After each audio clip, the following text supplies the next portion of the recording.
10 petits diables, chapitre 2, qu'en pense le peuple? Du coup, je m'appelle Marie Godefrin et j'ai été choisie comme citoyenne pour la commission sur le diable. Bernard Bourrion, j'ai 67 ans dans 3 jours. Bernard et Marie font partie des 60 membres de cette commission de folklore.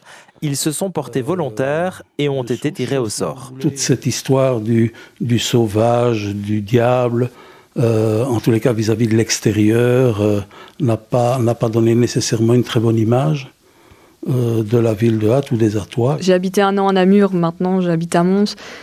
C'est une phrase qui est revenue, tu viens de Hatt, t'es raciste. Non. Donc je voulais participer à la réflexion sur cette problématique-là. Vous rappelez le cadre dans lequel on travaille. Donc le conseil communal a mis en place la commission et il a demandé de remettre un avis sur le futur du sauvage. Au matin du premier jour de la réunion citoyenne, ils se rendent compte que ça ne va pas être simple. Je pense qu'on est tous arrivés là, en sachant pas ce qui va se passer. On ne savait pas trop le déroulé de la chose. Surprise de voir finalement des animateurs, médiateurs qui allaient gérer tout ce monde. Après, il y en a beaucoup qui sont arrivés avec une idée claire, nette. Soit c'était je veux pas du tout de changement, soit il y en a qui disent oui, il en faut, vous voyez que ça fonctionne plus et tout ça. Donc on était un peu partagés et on savait pas trop comment on allait s'en tirer. La première réunion, quand j'en suis sorti, je me suis dit on n'arrivera à rien. Parce que j'avais eu l'impression que les points de vue étaient tellement dispersés, tellement éloignés. Il y avait des gens qui voulaient tout changer et il y avait des gens qui ne touchaient à rien. Et ma première impression, c'était aussi que personne ne voulait lâcher du terrain. Il faut dire que la pression est forte. Les participants à la commission portent sur leurs épaules les attentes d'une ville divisée. Un comité d'accueil les attend d'ailleurs à l'entrée de la salle. Leur message et leur calicot étaient clairs, c'était on ne veut pas que ça change, le diable c'est le diable, le sauvage c'est le sauvage, on n'y touche pas. Ils ont été corrects, ils n'ont pas eu de termes menaçants, véhéments, insultants, rien du tout. Ils ont été très très corrects, mais quand même, ça impressionne.